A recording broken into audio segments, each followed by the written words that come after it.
A very good morning to you and welcome back to CEMTV's Digest. My name is Barry Swa Christian Wiga, and I'm not doing this alone. I have my colleague, but before I introduce him, a lot has been happening in Nigeria. A lot has been happening in the world. Don't forget, if you're a lover or if you're a fan of Dolly Parton, the Queen has gone home to rest. God rest her soul. And I love the fact that Donald Trump had to keep down the American flag for 7 days. Respect, I say.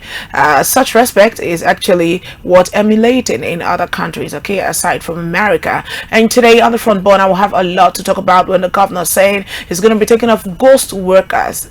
That's River State Governor Similai Fubara. A lot has been happening. You just be there working, and yet you put the name of your father, your auntie, your sisters. This is too much for a country. When we say the government is corrupt, how about you, a citizen in Nigeria? You are also part of a government, and what you do will rub off on other people in the same country. And hot stories to talk about all lined up, but I'm not going to do this alone. I will introduce my colleague. Good morning to you, Francis. How are you doing? Hello, Varys. I'm doing great, and good morning to you. Good morning. And good morning. Thanks for joining us. I'll always appreciate the fact that you welcome us to your space and are a part of a growing online community. Just in case you're yet to follow us, do well to connect with us at CEMTV Plus across different social media platforms. Today is yet another great day for us to talk about Nigeria, Africa, and of course, Dolly Parton is one of my all-time favorite. I learned music. I learned love, I learned self-worth, and a lot of, other values through the lyrics of Dolly Parton and, the likes of Celine Dion's musical lyrics. And these women have created a lot of impact around the world, so they deserve it. It's also, satisfying to see that she's lived up to the age of 80. I would have wished she would live longer, but God knows best. God knows best. Heart goes out to her family members and all the fans from all around the world. A good way to respect her has been, shown by the American president, and we appreciate that gesture across the world. May so rest in peace. Yeah, so rest in peace. Thank you very much, Francis. Okay, and it's that time for me to introduce our guest to the studio. His name is Comrade Chuba Okpuzor. He's a political analyst in as guest, and today we'll be looking at politics and the people. Who is really accountable? Is it you or the government? Good morning, Comrade. Good to have you. Good morning. Always my pleasure being here. Thank you for having me. Thank morning, you. Comrade. Good morning, Comrade. Good to have you. So today we're looking at politics and the people. Who really is accountable? Before I started, I was talking behind the scene. We had this conversation that every time you say government is doing one thing or the other, but you as a citizen, what are you doing to better your life? Also to make work easy for people in power. In as much as we drag them, hold them accountable as a citizen, what do you do to change the narrative? Firstly, excuse me, thank you once again for having me. And most importantly, you stressed a point earlier. What do we do to hold them accountable? I think right now, your firm is doing something worth applauding. Because whether you like it or not, information rules the world. Information, by all standard, is power. And bringing information to the doorstep of people is a key step to making government accountable. If government does not understand that people are going to probe into actions and inactions of theirs, trust me for free, government is most likely not to budge about anything. Let's take, for instance, the all adjudged careless statement by the Sheikh Ginger Yahaya. You've come to see a couple of days back, he rescinded the statement, the people have misquoted him and all of that. If there was no media clash, if there were no people commentators on that note, trust me, that would have just flown and would have sat somewhere in the hearts of others waiting to ignite something. So whether we like it or not, I think speaking up is one key factor. More so, moral values people grow from an organized family setting, organized a religious setting, go a long way to build that synergy to ensure that government is held accountable. True. Because whether we like it or not, government is made up of people. We all are part of the government. However the distances we find or we experience, it is what it is. And so far so good. You must understand that if you look at the city of Port Harcourt, it is abysmally very dirty. And whether you like it or not, this is as a result of individual contributions, I hear you. people's lack of knowledge about waste management, or the apathy towards governance from all quarters, automatically you can see that trickle down on what it is. And like you see to it, if you look at the sector of insecurity, what the people can do to make government accountable is what we are doing now. Ensure we speak up.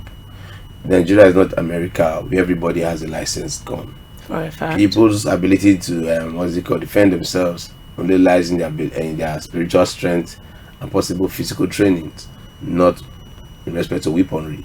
So as it is, I think to a large extent, talking to the government, making sure that your voices are heard, letting the government understand and know the side of the divide the people are standing with.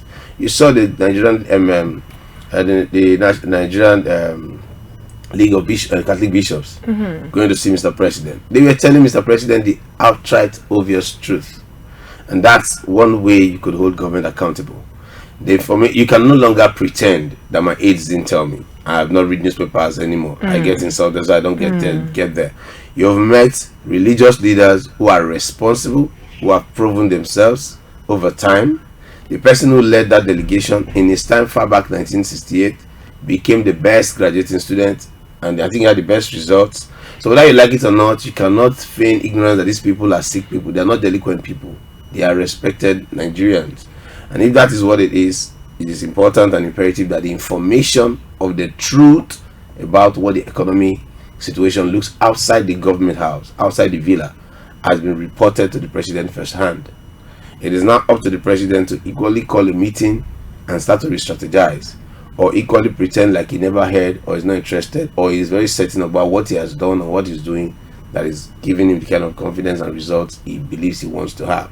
And these, I think, amongst many other things, are the processes and steps by which you can definitely hold the government accountable at every given instance. All right, thank you very much. I'll move that question back to Francis. Francis, how do we hold our government accountable? Why are you laughing?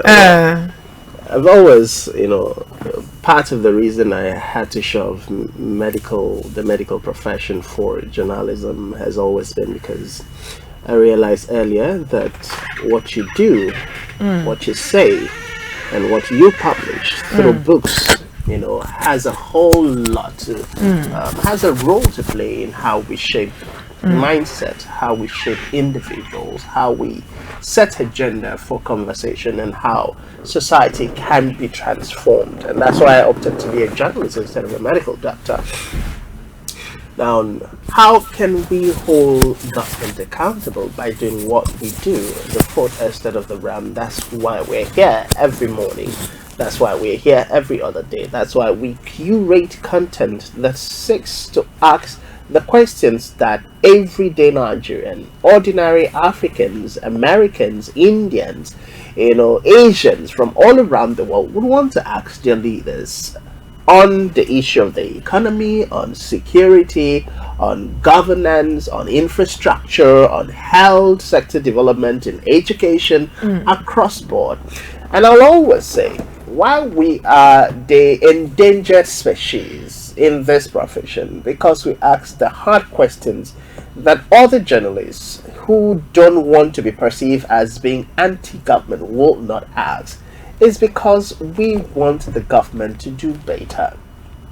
If you are my president, for instance, and I pick up my, use the platform that has been entrusted to me to ask you, Madam President, you came on board with the mantra that you want to change how women representation in politics is, for instance, and in your 4 years or 3 years in office, across your appointment, we've not seen up to 5 women in your appointment.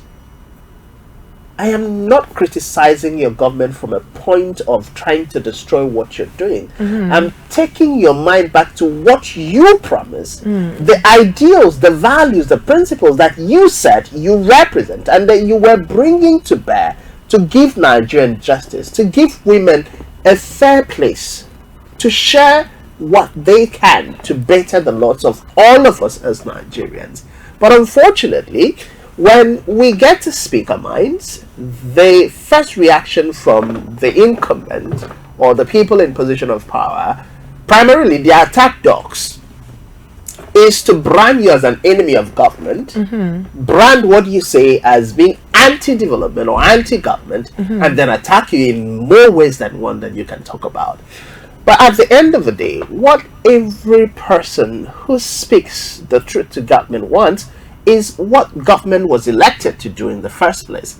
You're elected to provide basic amenities and infrastructure for the people.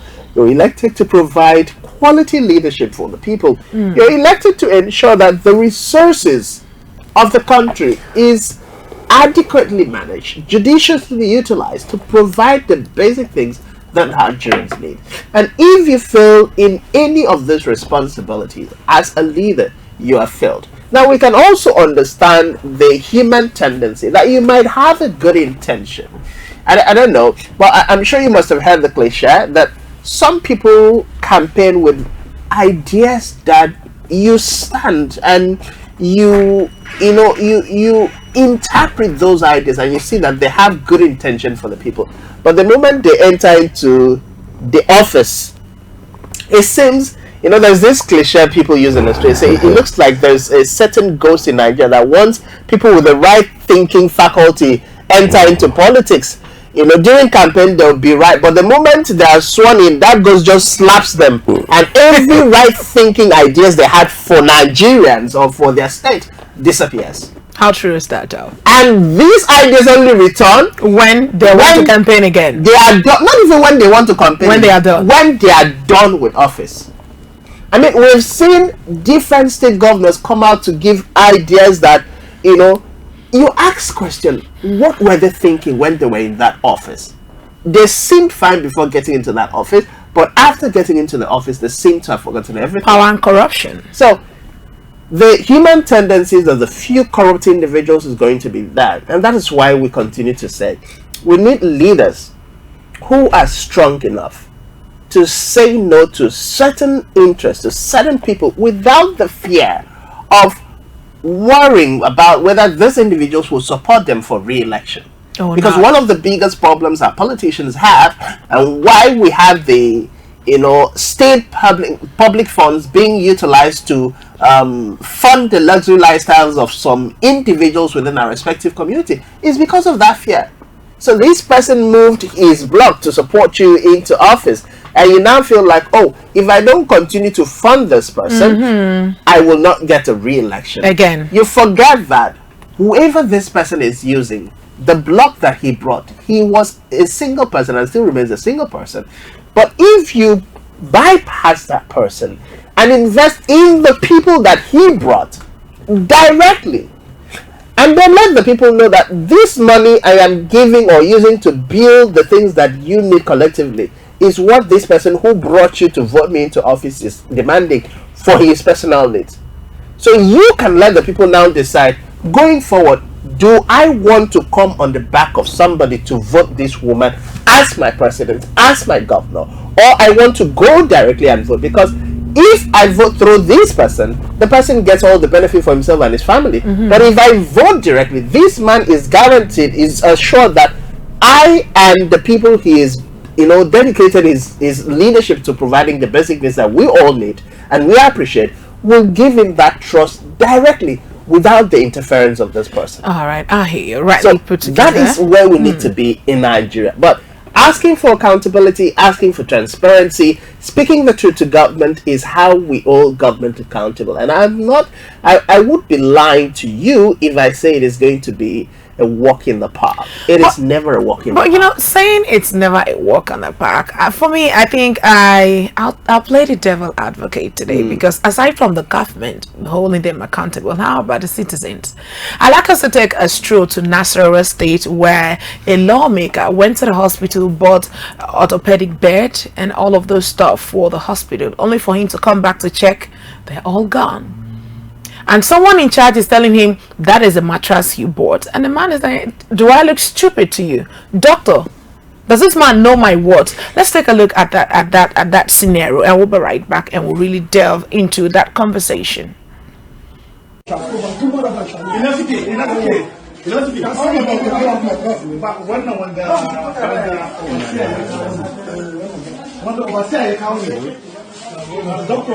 you remember the last time I spoke with you about those orthopedic mattresses? You remember what you told me?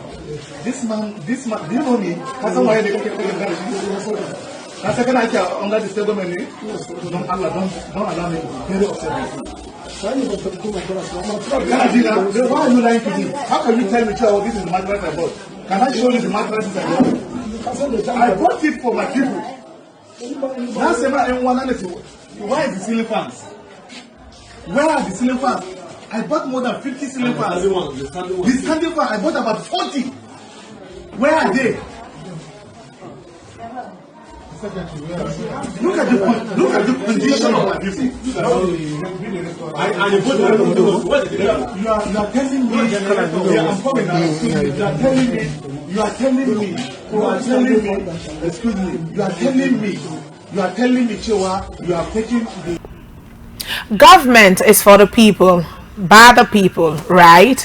But this is it, a lawmaker going out of his way got fans, got mattress, got orthopedic bed for his people. It wasn't even up to 2 months, he came back for inspection. Let me see how it's going, and he can't even find one of it. Now, is it just the government that will hold accountable all citizens? Francis, why are you laughing? Chuba, I'm directing this question to you. It's very simple and straight. Like I will say it as it is. The government is culpable. And why is the government culpable? The honorable member is just a person. Now, what is government? It's a pack of persons pushing a directive or a narrative. Let me tell you something very funny.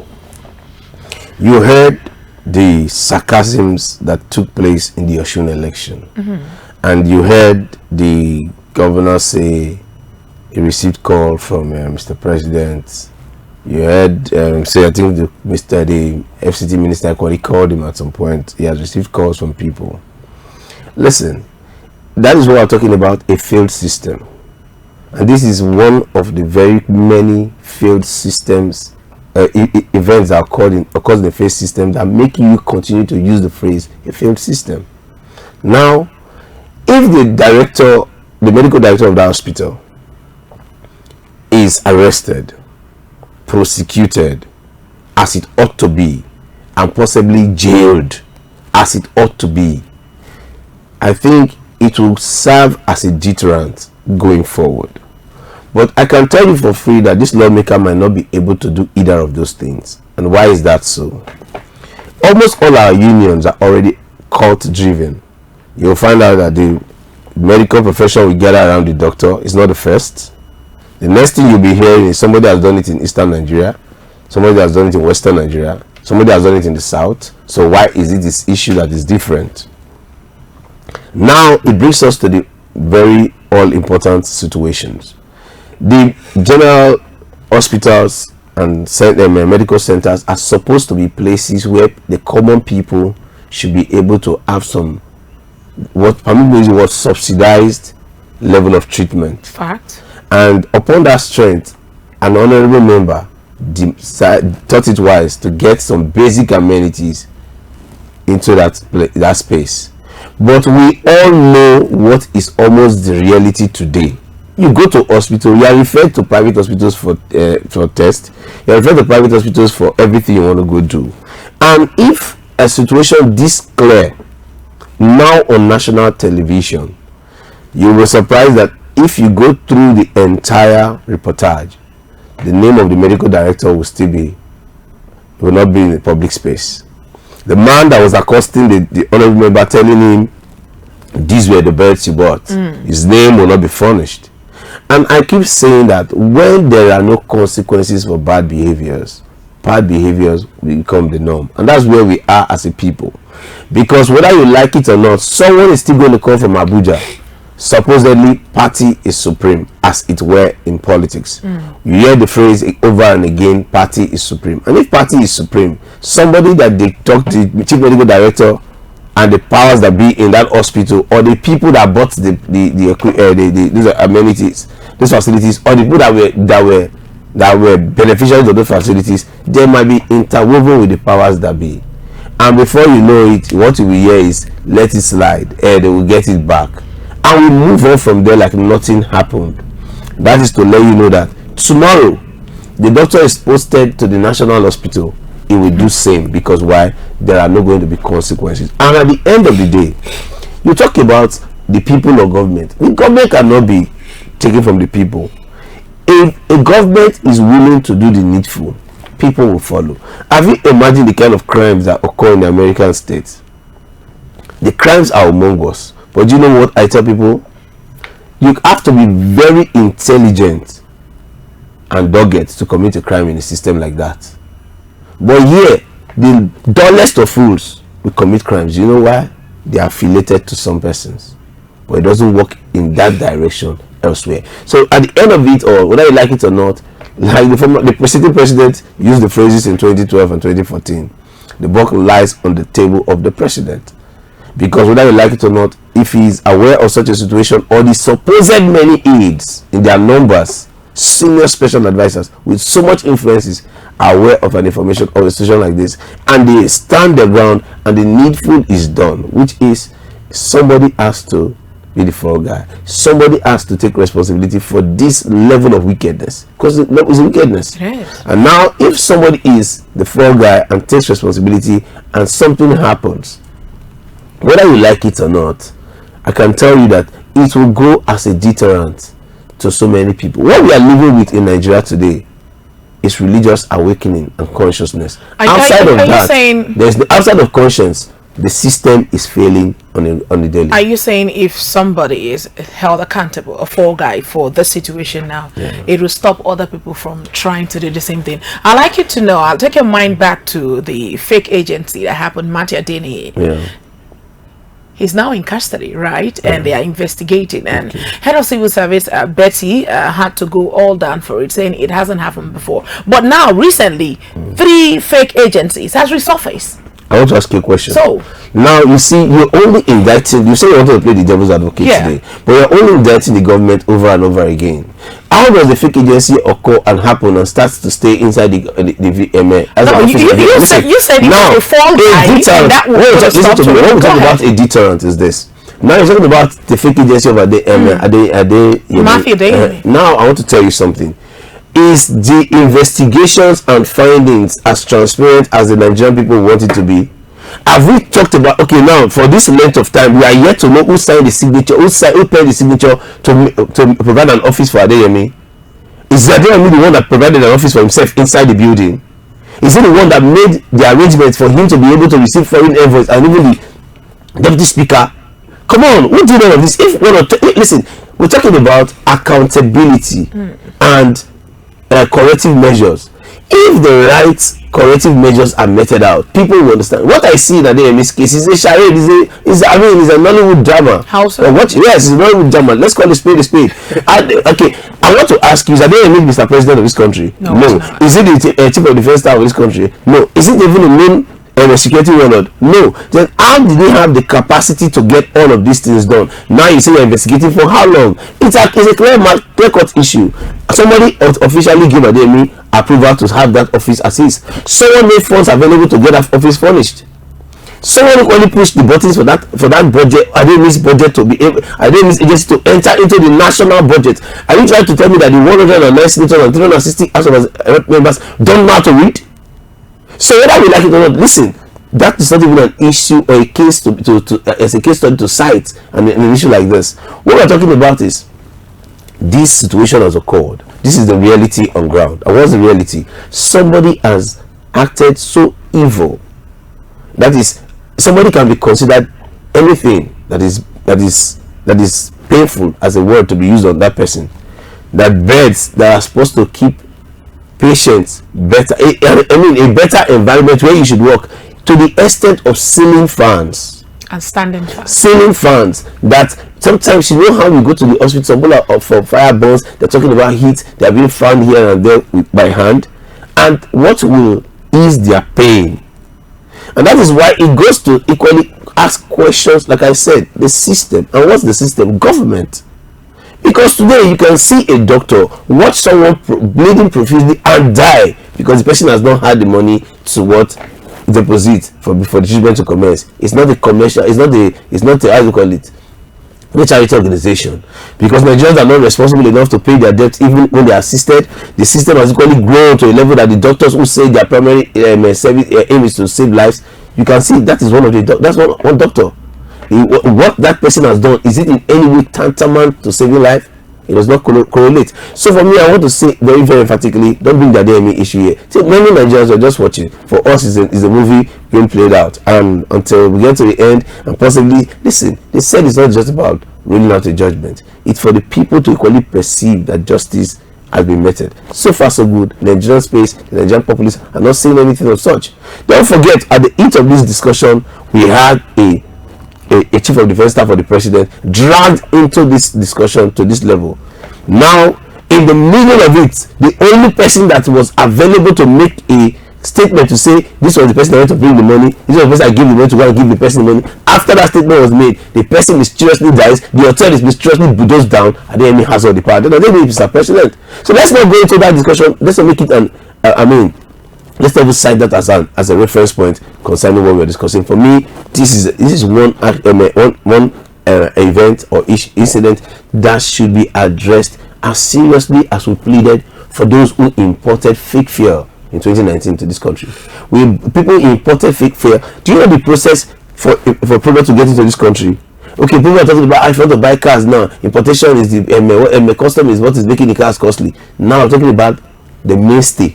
People imported it to this country. The fuel damaged people's vehicles, damaged engines and machines. Nobody was prosecuted. All right, so let's not derail from the conversation this morning. Let's take your take, Francis. Well, he said it all. Until we get to a point where we have people pay for the crimes they commit, until we intentionally, as a people and as a government, refuse and resist the temptation of playing politics or playing sentiments or interests or aligning with people based on our interests and our benefits to determine who gets punished and who doesn't get punished, until we stop selective prosecution of criminals and selective imprisonment of criminals, we will not get anything done. I just made a few calculations. At the NBA, Peter Obi was trending for his penchant for, calculations and churning out data. But if you look at it, it is the reality. Quickly look at it. What's the price of one orthopedic bed in Nigeria as we speak? It's between 250 to 350,000. A quick calculation of that by the 50 beds that he bought, that's about almost 18 million naira. You do a quick calculation for the ceiling fans at about 45,000 naira, that's about 2 point something million.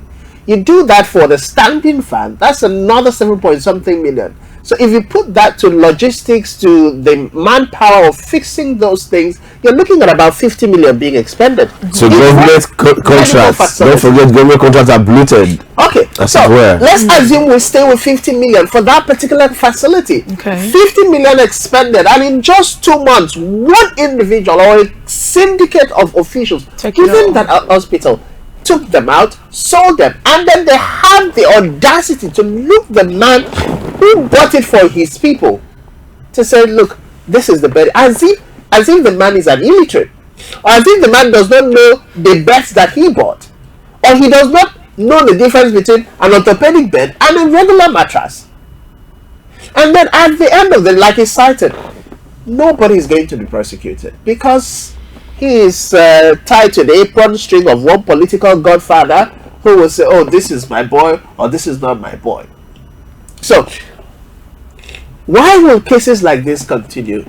Recently, we've been talking about the drama coming out of Jalingo, Taraba State, with the level of poverty, to the point that people who were contracted to be, the sanitation committee sweeping the streets, their salary was taken down from a paltry 20,000 naira to 10,000 naira, and the government official will have the audacity to say, if you don't want it, there are people who are waiting to get it, because we have not prioritized dealing with criminals. One of our guests said, in Nigeria, the only crime you have to commit is to not steal enough, because when you steal enough money, I think it was yesterday that they applaud you. Comrade Lenu spoke on that. And we have seen it. So the politicians believe that you don't have to steal 10 naira You know, in the average street of Nigeria, if you steal plantain, you go into somebody's house and steal food, that's the person we get to tie their hands around and then let them sing for us and dance. Yeah, but people are sitting in government offices. I've forgotten the artists that sang Penny Robbers, you know, the thief with pen and others are stealing with guns, but the worst kind of stealings are those who are stealing with pens. I think it's China. You know, so people are sitting in offices that are stealing billions, that are stealing trillions with the pen. And we don't get to prosecute them. The only thing the Nigerian court does is, when they are arrested, you see bail set at 100 million. Imagine that I stole 100 trillion and you're telling me bail at 100 million. Okay, how much is 100 million compared to 100 trillion that I've stolen from the treasury? Compared to 2 billion. 2 billion. You just bring it out from your pocket and walk away. I'll just give, and then at the end of the day, you're talking about settlement. I bring 50 million or 50 billion of what I stole, and then the rest come to me. So tell me, how will people be deterred from stealing from the public treasury? All right, I hear you. We'll move down to Benin, where some Nigerians have been stranded. They're on the road. They have to sleep day in and day night. My fear is robbery, kidnapping in a country that is not really safe. We're fighting insurgency. We're fighting security, herdsmen, banditry, and organ harvesters. But yet, the road is not worth traveling. Let's take a look at that and we'll be right back.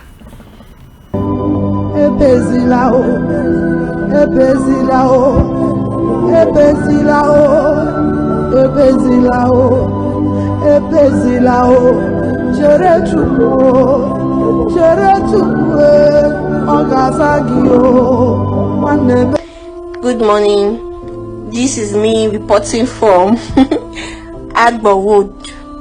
This is after the Benin bypass, 23 of August 2026. Yes, this is the current state of this road now. This is Agbo Road after the Benin Agbo bypass. Understand? See, this is the current state now. The place is hooked up. No going, no coming. Look at it, everywhere is packed. For 5 days, since on Wednesday, this has been the condition of this road. Please, let's share.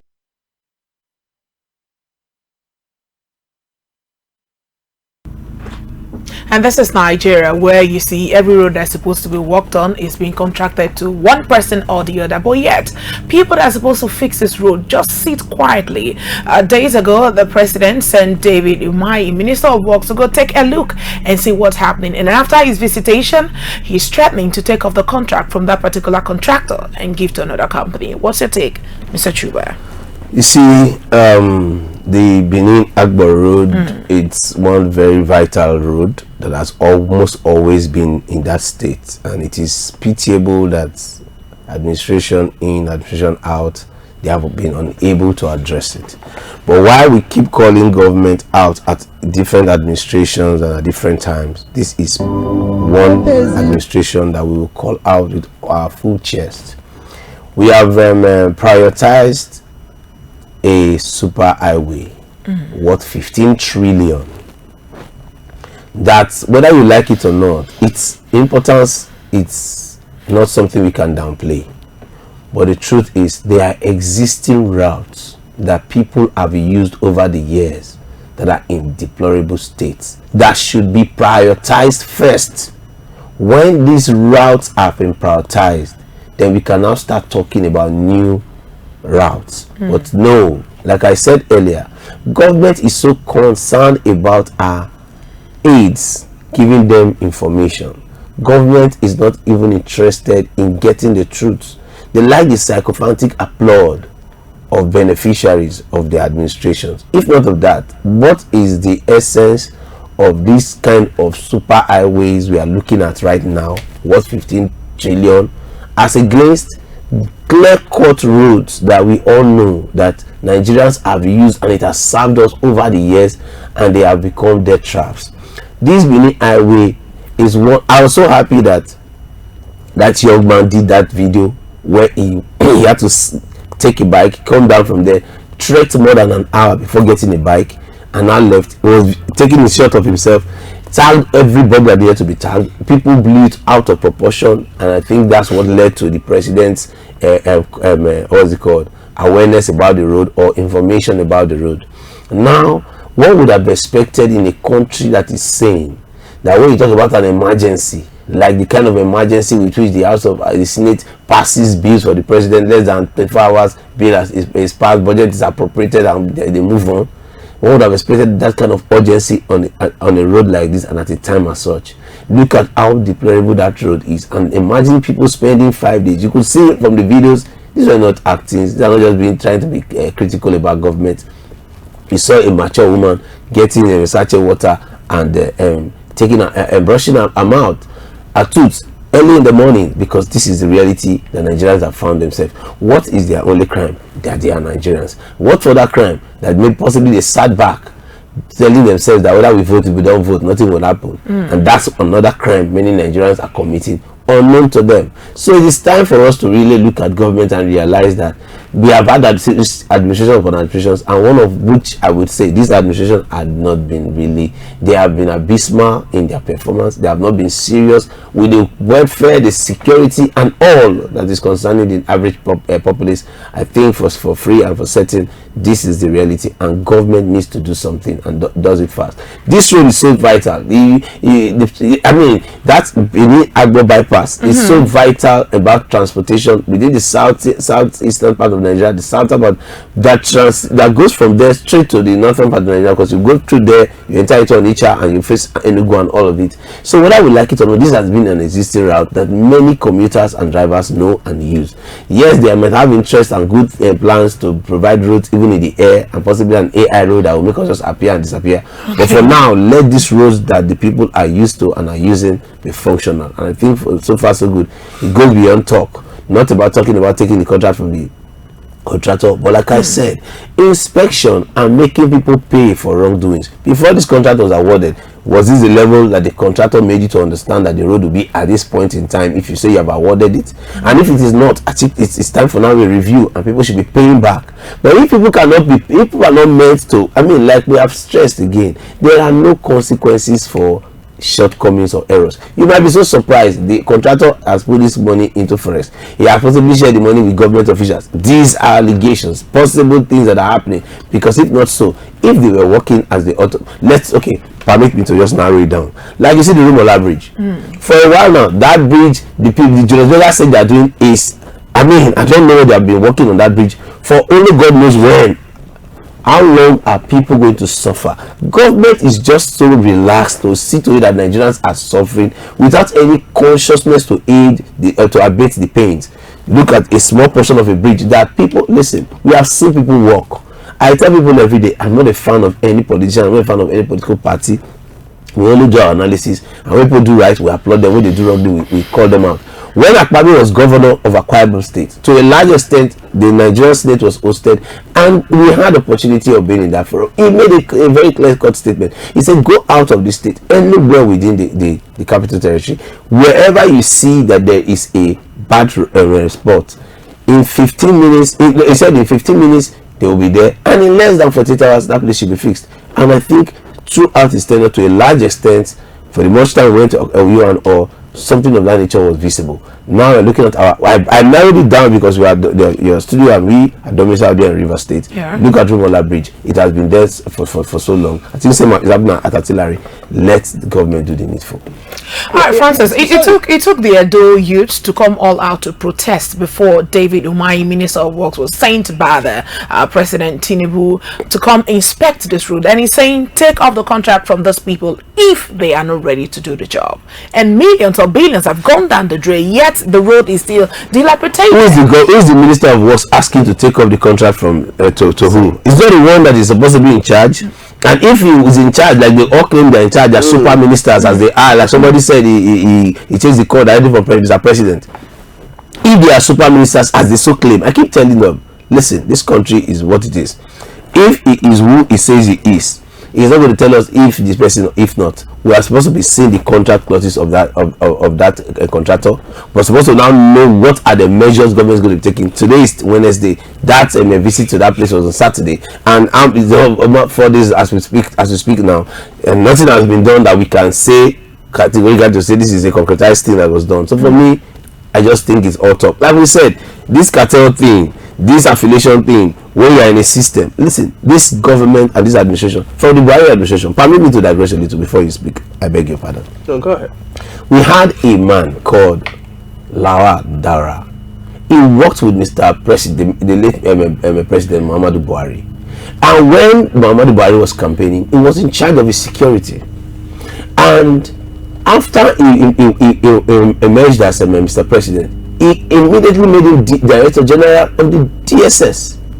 And we scream to the high heavens that the constitution of this country does not allow partisan representation in key offices of government. But some people who have always been praise singers and want to make themselves so, like he said in his introduction, people that want to always say they are top dogs, as it were, top dogs of government, came all out to say, no, the president has been in oblivion for a while, these are people he knows, and they worked for him, they got results, they are bringing them there. We said, listen, there are no justifications for carelessness, bad character, and pushing down the constitution to the gutter as if it were non-existence. After all said and done, he still served his tenure from 2015 to 2018 before BG took over. Right now, we have seen that carelessness again. The president has brought out his campaign council. We are saying 7 officers in national public offices as members of campaign council for elections. Then where lies the integrity of the process? So whether we like it or not, the truth is, you'll be so surprised, the contractor handling that contract, the MD, the board of directors, will not be called out. There's one thing I tell people who talk about some things about security. We are modeling all of them, modeling of them up so that people can understand the enormity of what is on ground in the Nigerian state. You saw the Tantita Security Services when they were given the contract, when they saw that terminal in Focados and saw the vessels that they doing what they were doing, they did not only tell you they apprehended the vessel, they gave you the name of the vessel, they gave you the name of members of crew on the vessel, they gave you the name of, they went as far to get the name of the directors of the companies. At least, even if Nigerians do nothing with them, let them be known. So when you are snapping a picture with a big man, you should know that you snap a picture with a big thief or a big whatever it is. The truth is, the contractor is named, the directors, nobody will name them. We'll just play around it. They will go back to their round table and say, it's not like that, you know, this person called me, I sent him some billions today. That is the kind of Nigeria we have. That is the kind of system we have built for ourselves. And I think until people are called out, government is called, like we are calling out this administration again, we are taking another wrong path. You cannot bring someone that's in charge of tax and budget as a member of your council, and you must step down from one. Either he steps down from that office or he steps down from your council. And until Nigerians learn their voices to do very critical things, because let me tell you, institution of state and finances of state will be used for things that are not supposed to be used. And I must tell you, the overbearing influence of political party on our government and the administrations we see, I think it is becoming out of normal and must be called to question.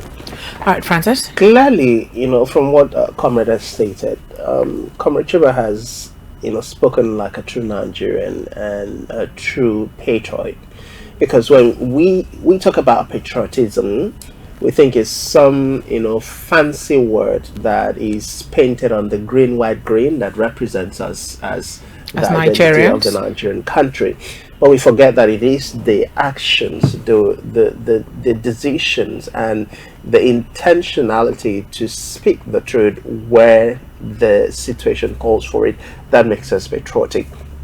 See, for every project that the Nigerian government gives, there is bidding. But I can tell you, having worked within the government coffers, that the bidding process that we have in this country is nothing but a charade, is a sham. I've been a part of bidding for contracts even within the NDDC in the South region. And whether or not you like it, you see that drama of submitting tenders and submitting documents, the tax verifications and all of that, that's just a charade. Because at the end of the day, you find out that people who were not even present during the bidding, people who did not submit any documents, are the ones who get the contract. Will you show up? That is the reality. Now, coming back to the road project, in Akwa Ibom, for instance, I can still take it as we speak, and that road is still there. A road that was awarded by the government to some high-ranking member of the previous administration, whose cousin had the construction company. So the contract was given to his cousin as a way of compensation for what transpired politically. That road has not been done till today. It's been there. The NDDC came and took from where that road was supposed to stop and did it all the way to the community. But that particular portion has been there. Even when NDDC now came and said, okay, we want to take this road, the government said, no, we have given this part of the road as a contract. And that is where my mind goes back to what I've stated clearly. That most of the times we cannot blame intervention agencies for the lack of representation or delivery within the Niger Delta region, because our state government are compromised in the scenario. David Mai, has the Minister of Works, has the duty to supervise the construction project that has been given through his ministry. So, is the Minister of Works telling us that throughout the period that this road has gotten to this state that it is now, that he has not had the opportunity to either go there personally or visit there in person? I mean, he's been very vocal with granting press releases. The president has to call him to go check on the road. On different occasions, he's given different press releases. And with the recent drama, the tragic incident of the young lady that died in his house. Regardless, if we had a functional system of government that people actually supervise the work they give, we would not see a Nigerian road get to this point that people are spending 5 days on the road. People are spending 1 week on the road. Imagine that the person who is spending that 5 days on the road was actually traveling to attend an interview. That person has missed out on that interview. You don't need to imagine, because obviously some of those persons must be in the fray. Some people are even traveling for an emergency that are health related. Exactly. They are still going to be in the fray. On the road. The truth is, like you rightly said, the supervisions of these roads, when you go there now, you see a long list of political cronies from the community, from the state, from the zone, that were put inside the board members that will supervise it, that are representing government, that should give government feedback. And they're all, and everybody, of course, and everybody is chilling somewhere. As the road is extended, for the period of time the rate is, people are chilling. Like you rightly stated, now NDDC has come to intervene on the road, and the governor that will be quick to arrest people that criticize him, people that say anything about him. You say magistrate court that just comes and put up an arrest warrant, and the people are picked up. You'll surprise you to know that that same governor tells you that this road has been awarded to somebody. There's somebody that is not a governor. There's somebody that is not supposedly not, shouldn't be more powerful than you are. That you cannot call now to say what is happening. This road has to be done within this time frame. And I keep telling people, how do I become? I tell them, I'm not managing words. If not for the sycophancy of cultism, sycophancy of political loyalists, how do I become governor? You want to sabotage my government because I gave you a job and you're my friend? You'll be the first to be in jail, because I don't have any friend that's overbearing on me. There's no leader that can say, yeah, tell him to begin to run. It's not possible. So if that is a reality of my life, making me governor, you understand that there's a limit understanding of sycophancy can go. So if the NDC that was not giving the road had been issue, after a period of time that the road has been awarded to somebody, the NDC now comes, starts another span of the road and finishes it, whereas the road that was given to you earlier on is still there, because you just want to hold the contract paper and be looking for where to make money from government, and you are sharing it because nobody can speak up, nobody will say anything. So for me, David Mai's comment to say they're considering, for me, is laughable. A serious government should tell us what it's doing now with respect to the road, because you know that there was a contract clause, there were terms and conditions for that road to be awarded, and one would have expected that those terms and conditions, it is time, is high time to bring it to the fore. Look at it, ask yourself, what and what were we expecting from this person, and this is what we've gotten. What and what are within the confines of the law that should be implemented? But no, I can tell you, we're still going to sit here maybe by this time next year, if God not helping us, to talk about that Benin. Oh my God, no. Yeah, Okay, that's all right. right, let's come down to River State, where on Monday, the governor of River State, Similai Fubera, said he's going to come all down for ghost workers. And the 23 local government in River State, he's going to probe all of them, not on his watch or during his administration. We see all of this going off. And some persons will say, but you have few days left. He said he doesn't mind, even if he has few days or month left in seat, but he's going to do what is needed, and it's not based on politics.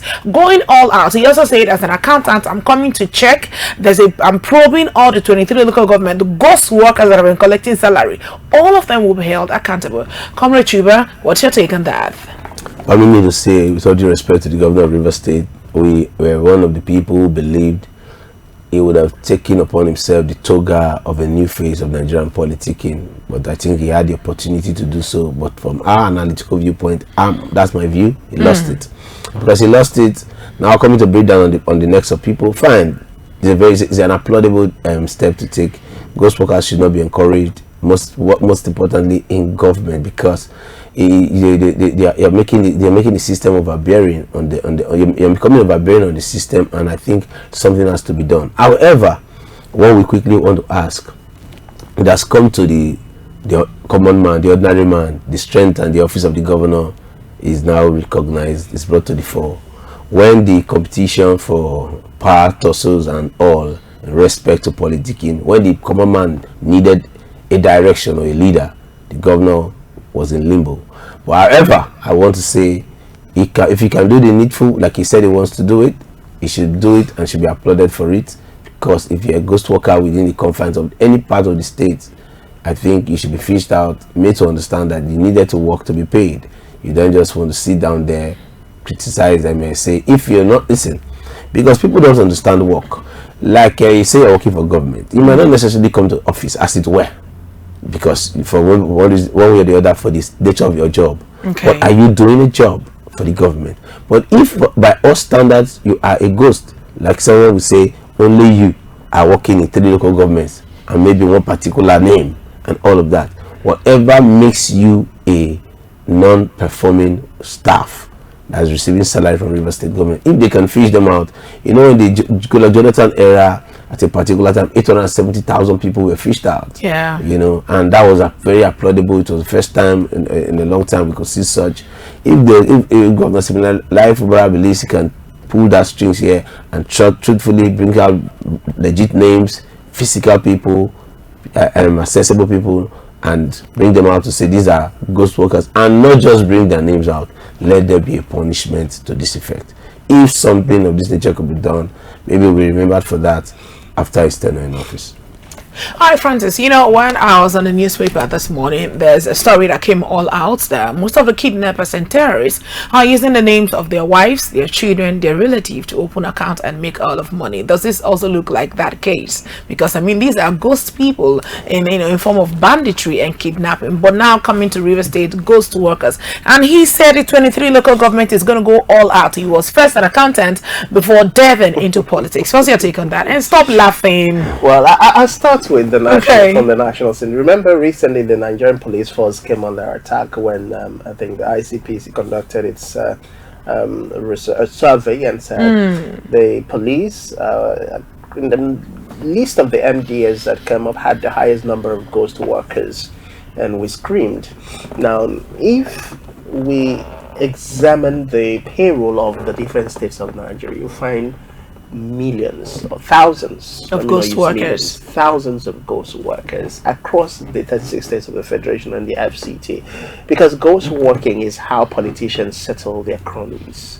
And I say that with my full chest, according to the Nigerian pilots, because I've seen instances where staff recruitments have been done, and at the end of the day, the people who actually pass the staff recruitment process, the people who pass the screening test, the interviews, don't get hired, but it's the wives of politicians, the side chicks of politicians, the uncles, the nephews, the nieces, the aunties of politicians. Those are the people who get hired. And guess what? When they are hired, they don't show up for work. When they are hired, they don't go to their respective posting unit. But every month, monies are paid Allocated to the directly account. to their account as salaries earning from the state government. So if Uber is able to do that, and we don't get to see another drama coming out of River State, which I doubt, then it will be commendable. But since we're talking River State, I'll say this. The governor recently, for those of us who used to be require access in Takot and the NTA road, recently that road was fixed. And it will surprise you to know that in just about 2 months, the simplest thing as the slab that connects the road to that allow access from the branching NTA road into Majesty Estate and the surrounding area, the National Open University and the surrounding areas, has broken down because of the poor work that was done in that place. The only job that has lasted and is going to last is the other side, done by reportedly or allegedly done by Dominion Church itself. The job was heavily done. You could see even from the road, it was a concrete road that was done. But this other side of Majesty Estate, allegedly done by the government, has been poorly done. If you go to that place, if you drive past that place, you see that the road has gone back to what it was. So it is not about just the ghost workers. When we talk about ghost workers, when we talk about people who are working for government, if we talk about government contract, let's also ensure that projects can outlast or can last the span of period. It's not about wasting money. All right, I hear you, Francis. But Chuba, I'll come back to you. I know you have a lot to talk about. You know, before this time, we used to have roads that stand the test of time. We used to have people in politics, in power, government coffers, and they actually go all out. I'm not going to call the name of contractors or the company that works on all of this road, but we had roads from Kano, Jigawa, Abuja, Port Harcourt, Lagos. What is going on? What has changed? Has politics changed overnight? See, before I answer this question of yours, Okay. let me just stress what Francis was saying. This is in this country, we were going for sports festival, and we had more government officials than athletes. So What are you trying to say? they're working for government. No, thank You're talking about ghost workers. No, we had more officials going to cheer the people up, than the athletes themselves, or going to supervise the process than the athlete themselves. That's to tell you where our priority lies and where the root cause of most of these things we see. People are working in the name of I'm working for a person instead of a system. Now, having said that, there are roads we can reference. There is a road called Ogedigbe Street Road in Warri. That road was built, I think, since 1982. Oh my God. Since 1982. The people that built the road, they are not spiritual people. They are still the people that we are still calling today. And that is why sometimes some of us, when we look at the Julius Berger we see today, we want to say the Julius Berger we see today is the present administration Julius Berger. If not, if it's normal Julius Berger, we used to believe that their roads were durable. But as it is today, we are beginning to become a child's play. So what I want to say, you ask the question, if what has changed? What I think has changed is government's decision to pull through with policies. How so? Now, when people were supervising roads and you were called to be the representative of your community at the time, I would not want to applaud anything negative, but you understood then that your people were not as educated as they are now, and your people were more concerned about what you do and how you do what. That's why at the time you cannot just come out from anywhere and say I played gamble and I won 2 million naira. They will go and check the betting house where you played the game.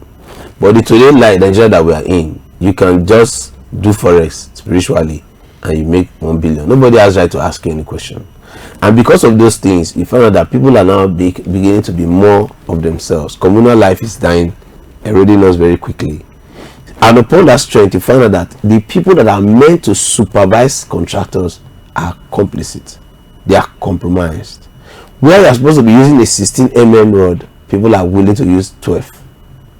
And when they are using the 12, you are seeing it as the supposed supervisor, but you have a kickback. So who supervises the supervisor? Now, listen, one way or the other, the commissioner, the minister, the governor is supposed to be the overriding supervisor. We have been in this state where we have seen governors ride on bikes at night to check projects. True. We've seen in the Nigeria where governors came out at night, entered bus, wore papa's cap as a normal person, went to a particular spot, stood to get first-hand information.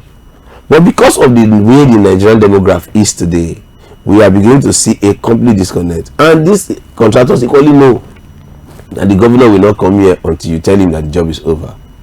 And that is why we are beginning to see the kind of quality of contracts we are having. Is it that cement has changed? What are the critical components for road? Is it not cement, rod, and what's it called, tires? Yeah. So at the end of the day, these things haven't changed. What we are looking at is the quality of these things that are being used to carry out this project. More so, like the NTA road he alluded to, the truth cannot be overemphasized. The entire River State, one would have expected, if I was announcing to the governor, I'm giving him a very, very free council. He's not paying for it. River State is called River State because it's bounded by rivers. And a clear, concerted effort to ensure that a workable, organized, modern drainage system would save many of the supposed things they call contract of the updated roads that they are building here and there. Because whether you like it or not, that road we're talking about in question, where is the water running to? The water is running not to anywhere. It's staying there because the drainages are completely blocked and most of them are not even effective. So a conscious effort to construct a modern drainage system that will work. We're talking about the NTA road. In the Nigeria that we are today, Abuja is our America. GRA is our headquarter. Let's say Port Harcourt is here. GRA is our headquarter. In the GRA, can you beat your hand on your chest that you are on a rainy day? You want to drive your spider there? Don't do that. You can't dare do it. You can't dare do that. So what we are saying is, it is imperative for government to understand that this party thing is not helping you that has been elected. And I think when you are elected, the first meeting you should hold is with your party men and tell them, see, the contract I'm giving to you is assistance in all forms. Because there are companies that want to still do this contract. But I beg you, if you are by any way shortlisted to do any contract, do it right.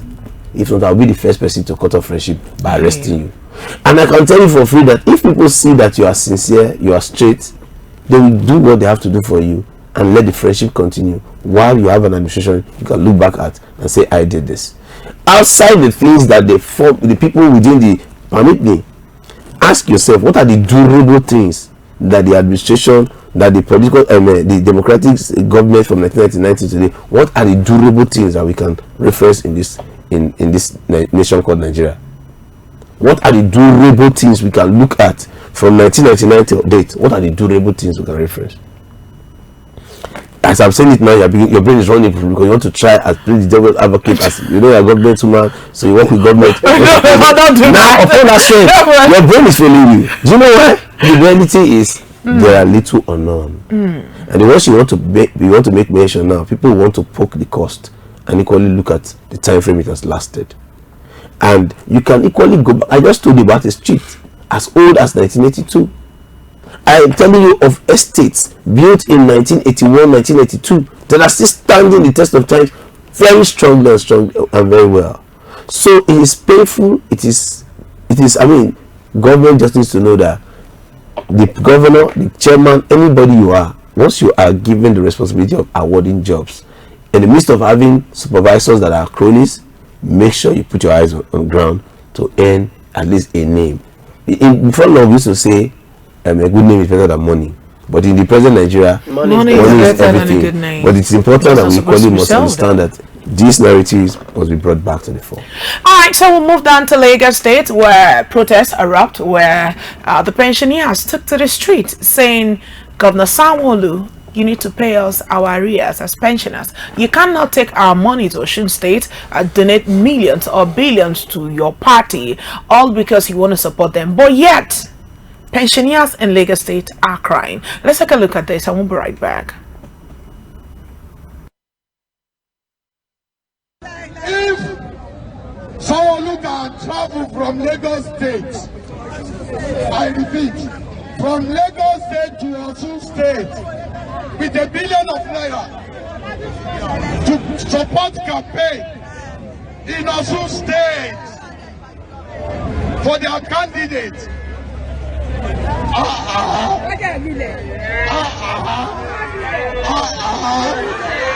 And they now deem it fit to pay us our outstanding arrears as a pensioner. How much are we going to collect? Now they spend a lot of billions in Osun State to support the campaign. They are jumping on the stage. We are in Agada.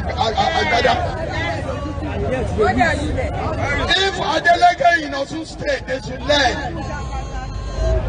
Adeleke did not carry the pensioner in the state along. It will also fail. We don't have gun. We don't have any weapon.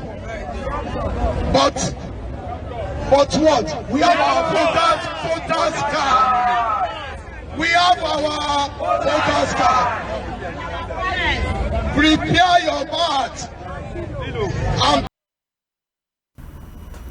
And that video is from our news sister station, News Central. Thank you very much for giving us that video. Well, you've seen it all. He's complaining if Governor Sanwo-Olu could travel all the way to Osun State to support campaign and party and give all of this money, but yet pensioners in Lagos State are crying bitterly because they have not received the arrears. Comrade Chuba, your reaction?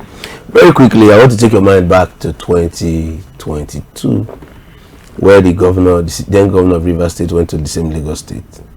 He gave politicians' wives that came to welcome him in that meeting 300 million. I think we are only improving on bad character.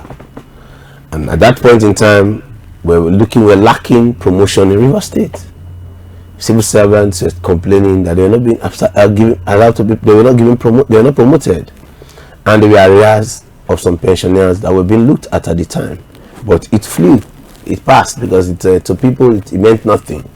That is an interest. Election is at the corner.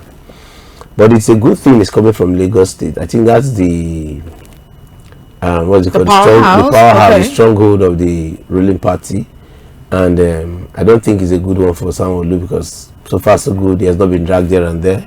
He's been having, for me, a smooth tenure.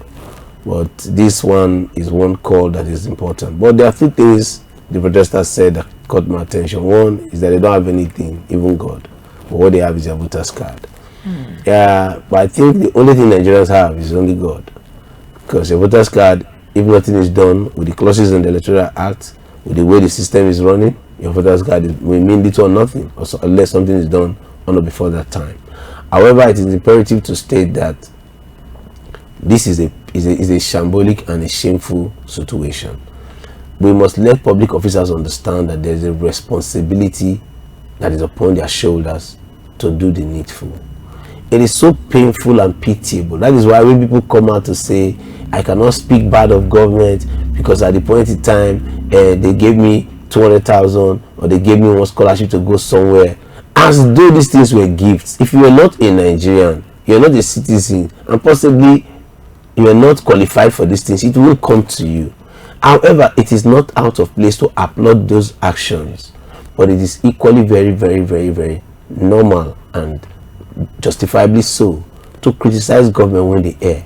One of these obvious issues is just this issue we're talking about. When you look at a state with so much money, as it were, because whether you like it or not, it is adjudged that Lagos State happens to be the 5th largest economy in West Africa. Right. Then if you are the 5th largest economy in West Africa, pensioners, these are people who have given out their time, their lives to ensure that to ensure that the system you are sitting upon doesn't collapse, it thrives.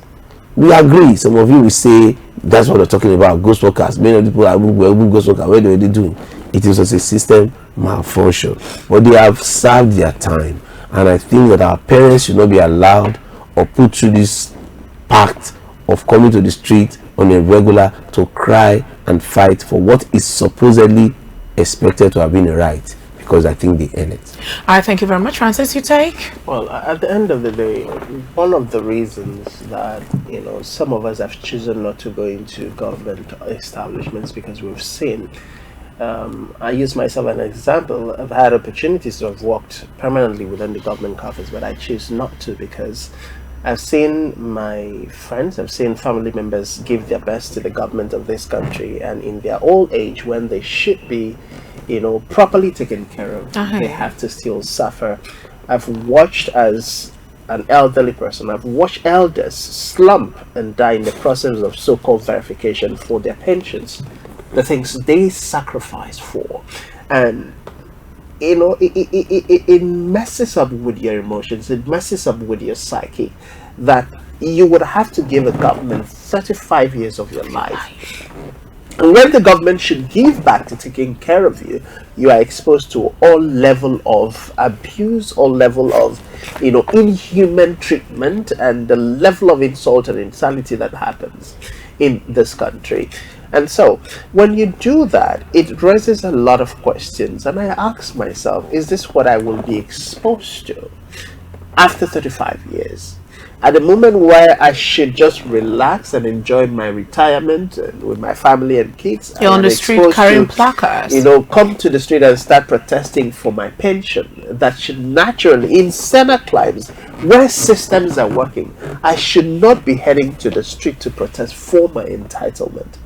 It should come as and when due at the end of the month.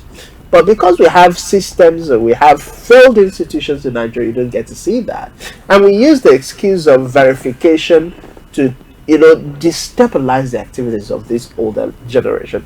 You move away from the verification, you're looking at the corruption that also happened. Because sometimes these monies have been paid, but somebody within the ministries, departments, and agencies is sitting on it. And then because we don't have functional institutions, because everybody is loyal to somebody, nobody wants to offend the next person, we keep quiet and allow injustice continue to thrive. What are the people asking for? Just a simple adjustment that reflects the present day reality, that we owe it to them as people who have sacrificed. The other day was men of the Nigerian military, veterans who have served this country for 35 all years. Out. And unfortunately, we tend to believe that it will not happen to us. So people who are still in active service forget the fact that one day you become a retiree. Sure. And one day you will be on the other side of the divide. So while you are here, what are you doing to ensure that people who have given their best don't get to suffer? Because whether or not we like it, in the priesthood, in the Catholic Church, there is something that the younger priests, keep reminding the older priests. At some point, when you think the younger priests are not capable of handling responsibility, a moment comes when you are too old to handle those responsibilities, and the younger priest is forced to take it over. Now, if you had not created, the platform for the younger priests to take charge of those responsibilities, definitely there's going to be a problem. This is the system where we believe politics is everything. So people who are competent enough, people who want to do right by the institutions, by the laws of the land, are not being given the opportunity. Sanwo-Olu, with all due respect to him, has performed in Lagos State. So far, I think apart from the campaign period that we saw some drama coming out with him going to buy corn and his other activities at joining the bus, which is normal electioneering and campaign period drama that politicians happens in Nigeria. He has done pretty well for himself in Lagos State, and I think this is one area that he needs to show us. Apart from the issue of flooding, I think we can give it to Sanwo-Olu to have done a great job in Lagos. But outside flooding and the pension issue that is coming on, which should not even come. I mean, when we look at what Lagos generates as internal revenue, when we look at what goes to Lagos, I'm disappointed to see this on the news. We should not be talking about owing pensioners in Lagos State. We can talk about it in Taraba State where we don't have so much fun, but definitely not in Lagos. All right, thank you very much, Francis. As we wind up on the conversation, Comrade Chuba, what's your 1 cent to the people? Truth is, Nigerians, we are going up to the elections for 2027. It's important and imperative. First, divulge yourself from the delusion of my PVC doesn't matter, my voter's card doesn't count. Just divulge your mind from it. Ensure that you are not going to vote because of religion, sentiment of tribe, or party loyalty. But you are going out to vote because you have equally in your own, by your own standards and information you've gotten, known that the country is in this direction or is going towards this direction, and upon that strength I am casting my vote on whoever for the betterment of Nigeria. Let's do our best to think Nigeria first and give our all to it. All right, over to you, Francis. At the end of the day, like I guess I've said, our votes will count. We are the ones who will make it not to count. And how would you make that happen? By refusing to go out to vote. Because when you don't vote, then you give the corrupt politicians the opportunity to manipulate the system. But when you go out to vote, like we've seen in Osun State in recent election, then you prevent the corrupt politicians from stealing your mandate and giving it to somebody you do not want to be a representative across the different levels of elections that we'll be holding next year. So I'll still join my voice to our guys this morning. Please, if you have registered for your PVC, ensure you get to pick it up. And when you pick it up, do not share the VIN number with anybody, because we saw that happening during the last election cycle. When people come and say, oh, your feelings XYZ government form, please, if they are demanding for your voter's identification number, don't give it. When elections are over, then we can start filling any government form that needs that, because that was a plot that was employed by some criminal element within the political space to steal people's identity and use it to manipulate elections. Vote responsibly and know that whatever decision you make will affect you directly or indirectly.